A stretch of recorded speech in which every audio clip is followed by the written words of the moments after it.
사사기 우리 19장 16절부터 마지막 절 30절까지 보겠습니다.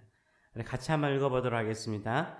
저녁 때에 한 노인이 밭에서 일하다가 돌아오니 그 사람은 본래 에브라임 산지 사람으로서 기브아에 거류하는 자요 그곳 사람들은 베냐민 자손이더라. 노인이 눈을 들어 성읍 넓은 거리에 나그네가 있는 것을 본지라. 노인이 묻되 그대는 어디로 가며 어디서 왔느냐 하니 그가 그에게 이르되 우리는 유다 베들레헴에서 에브라임 산지 구석으로 가나이다. 나는 그곳 사람으로서 유다 베들레헴에 갔다가 이제 여호와의 집으로 가는 중인데 나를 자기 집으로 영접하는 사람이 없나이다. 우리에게는 나귀들에게 먹일 집과 여물이 있고 나와 당신의 여종과 당신의 종인 우리들과 함께 한 청년에게 먹을 양식과 포도주가 있어 무엇이든지 부족함이 없나이다 하는지라. 그 노인이 이르되 그대는 안심하라. 그대의 쓸 것은 모두 내가 감당할 것이니 거리에서는 유숙하지 말라 하고 그를 데리고 자기 집에 들어가서 나귀에게 먹이니 그들이 발을 씻고 먹고 마시니라. 그들이 마음이 즐겁게 할 때에 그 성읍의 불량배들이 그 집을 에워싸고 문을 두들기며 집주인 노인에게 말하여 이르되 내 집에 들어온 사람을 끌어내라. 우리가 그와 관계하리라 하니 집주인 그 사람이 그들에게 나와서 이르되 아니라 내 형제들아 청하노니 이 같은 악행을 저지르지 말라. 이 사람이 내 집에 들어왔으니 이런 망령된 일을 행하지 말라. 보라 여기 내 처녀딸과 이 사람의 첩이 있은즉 내가 그들을 끌어내리니 너희가 그들을 엿보이든지 너희 눈에 좋은 대로 행하되 오직 이 사람에게는 이런 망령된 일을 행하지 말라 하나 무리가 듣지 아니하므로 그 사람이 자기 첩을 붙잡아 그들에게 밖으로 끌어내매 그들이 그 여자와 관계하였고 밤새도록 그 여자를 능욕하다가 새벽 미명에 놓은지라. 동틀 때의 여인이 자기의 주인이 있는 그 사람 집 문에 이르러 거기 엎드러져 있더라. 그의 주인이 일찍 일어나 집 문을 열고 떠나고자 하더니 그 여인이 집 문에 엎드러져 있고 그의 두 손이 문지방에 있는 것을 보고 그에게 이르되 일어나라 우리가 떠나가자 하나 아무 대답이 없는지라. 이에 그의 시체를 나귀에 싣고 행하여 자기 곳에 돌아가서 그 집에 이르러서는 칼을 가지고 자기 첩에 시체를 거두어 그 마디를 찍어 12덩이에 나누고 그것을 이스라엘 사방에 두루 보내매 그것을 보는 자가 다 이르되 이스라엘 자손이 애굽에서 올라온 날부터 오늘까지 이런 일은 일어나지 아니하였고 보지도 못하였도다. 이 일을 생각하고 상의한 후에 말하자 하니라. 아멘. 오늘 말씀을 가지고 비극을 더 큰 비극으로 만들지 마세요 라는 제목으로 같이 은혜를 나누기로 원합니다. 오늘 본문은 베냐민 지파가 사는 기브아의 타락상을 보여주고 있습니다. 어느 정도의 타락의 모습을 보여주고 있습니까? 하나님께서 유황불로 심판하신 소돔과 다르지 않는 모습을 보여주고 있습니다. 이 레위 사람이 첩과 함께 기브아의 성에 도착하여서 넓은 거리에 앉아 있었습니다. 그런데 집으로 영접하는 사람이 없었습니다. 이때 한 노인이 농사의 일을 마치고 늦은 시간에 지나가다가 이 레위 사람 일행이 있는 것을 보고 자기 집으로 영접을 하죠. 저녁 식사를 하면서 즐거운 시간을 보낼 때 그 동네의 불량배들이 이 노인의 집을 에워싸고 이 레위 사람을 끌어내려고 합니다. 내보내라 라고 외치죠. 성적인 관계를 갖겠다라고 말하고 있습니다. 예나 지금이나 이 동성애적인 이 범죄가 있었던 것을 우리가 볼 수 있죠. 나그네를 환대하는 문화 가운데 하나는 나그네를 자신의 집으로 영접했으면 이 나그네를 보호할 의무도 있었습니다. 그래서 이 노인은 협상을 하죠. 협상을 하되 어떻게 협상을 합니까? 이 노인의 처녀인 딸이 있었나 봅니다. 처녀인 딸과 이 레위 사람의 첩을 내보낼 테니까 이 레위 사람을 가만히 두라라고 협상을 하죠.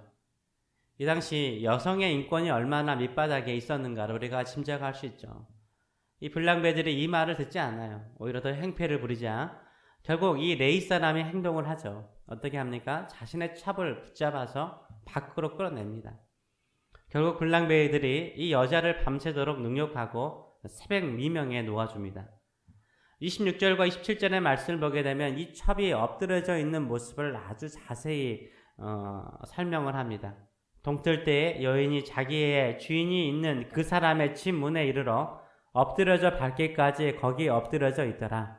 그의 주인이 일찍 일어나 집 문을 열고 떠나고자 하더니 그 여인이 집 문에 엎드려져 있고 그의 두 손이 문지방에 있는 것을 보았다라고 말하고 있습니다.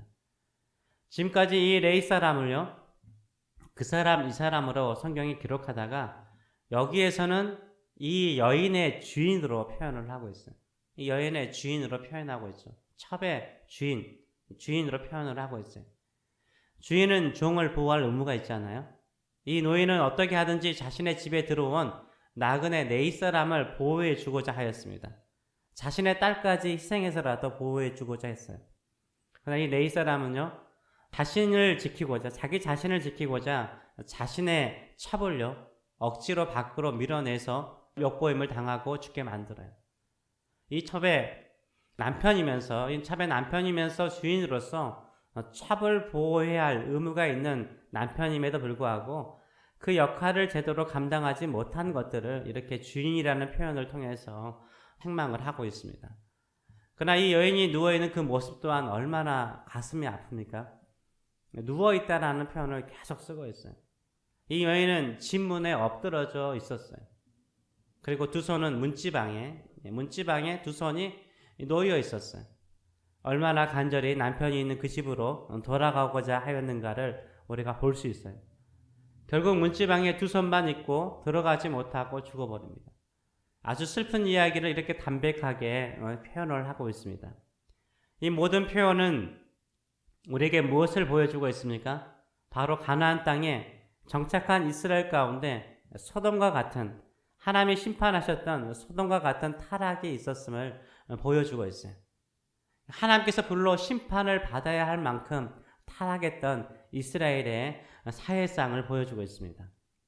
이 레위 사람을 영접한 노인도요, 소돔의 롯처럼 외분이었습니다. 전 외분이었잖아요. 노인도 롯처럼 나그네를 영접하며 환대하는 것을 즐겁게 여기는 사람이었습니다. 소돔의 성처럼 이스라엘 사람, 베냐민 사람 가운데 남자와 성적인 관계를 하며 나그네를 영접하고 환대하는 것이 아니라 오히려 이런 사람들을 유린하는 악한 자들이 있었습니다. 롯도 자신의 집에 오는 천사들을 보호하기 위해서 자신의 두 딸을 내놓겠다라고 말하는 것처럼 이 노인도 자신의 처녀인 딸과 이 첩을 내놓겠다라고 협상하는 것을 보여주고 있어요. 근데 소돔성에 있는 롯은요, 천사들의 도움으로써 그 심판에서 구원을 받습니다.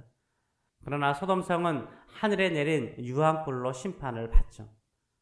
이 레위 사람은 첩의 시신을 나귀에 싣고 자신의 고향으로 돌아가죠. 그리고 칼을 가지고 자신의 첩의 시신을 12조각으로 나누어서 각 지파에게 나누어 보내죠. 그러자 각 지파가 지금까지 이런 일을 본 적이 없다라고 말하면서 이스라엘 총회를 미스바에서 소집하게 됩니다.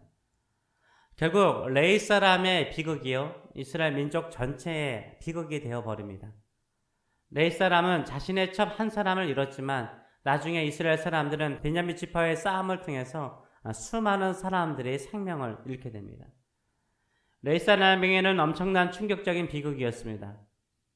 어렵게 친정집으로 도망간 첩을 달래서 데리고 가고자 했는데 이런 비극적인 일을 당한 것입니다.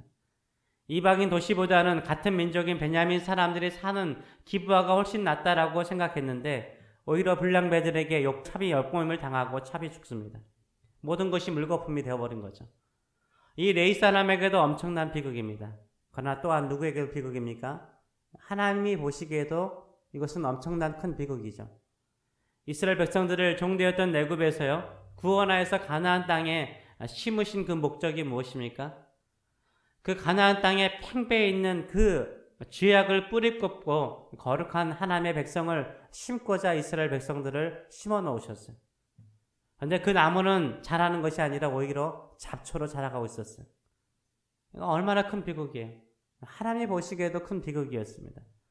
근데 가나안 땅에 정착한 이스라엘 사람들 가운데 하나님께서 불로써 심판하신 소돔성과 같은 악한 행위를 그대로 모방하고 물들어진 백성들이 있다는 것 또한 엄청난 큰 비극이었습니다. 이런 비극적인 일을 당한 이 레위 사람이요, 집으로 돌아가서 가장 먼저 해야 할 일은 무엇이었을까? 레위 사람으로서 슬퍼할 뿐만 아니라 탑을 잃어버린 것으로 인하여 슬퍼할 뿐만 아니라 또한 이런 비극적인 상황, 이런 악한 상황을 보면서 타락한 이스라엘 사람들의 모습을 보면서 회개하고 더욱더 하나님의 말씀으로 돌아가야 된다라는 생각을 가지고 이스라엘 민족의 영적인 각성을 위해서 살아야 하지 않습니까? 그러나 이 레위 사람은요, 기도에 손을 드는 것이 아니라 오히려 칼을 잡습니다. 왜요? 화가 난 거죠. 분노한 거예요. 그래서 가장 잔인한 행동을 하죠. 찹의 시신을 12조각으로 나누어서 각 지파에게 나누어주는 어처구니 없는 행동을 합니다. 이 레위 사람이 자신이 위기가 있을 때는 어떻게 행동하죠?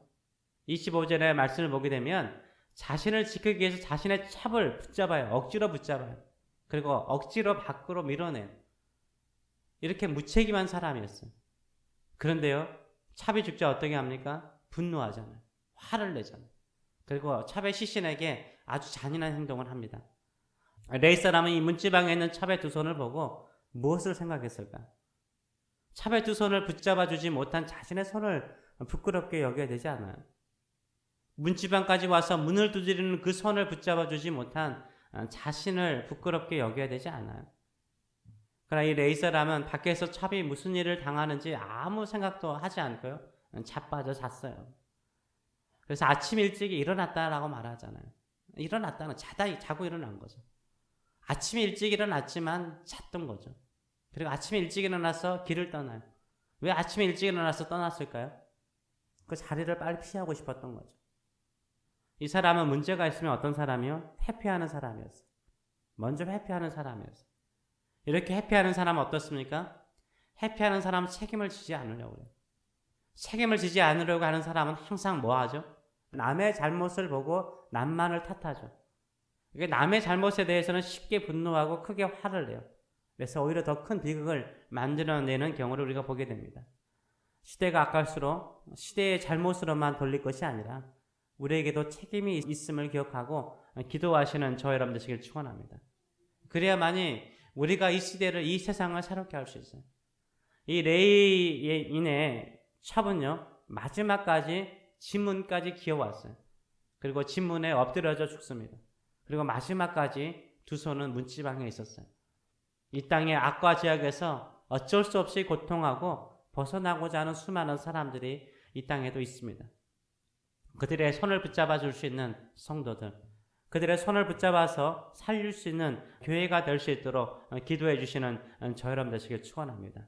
그것이 바로 우리가 이 땅에 존재해야 되는 이유 중에 하나이고, 또 우리가 기도해야 되는 그 목적 중에 하나이고, 우리가 살아야 될 그 목적 중에 하나인 줄 믿습니다.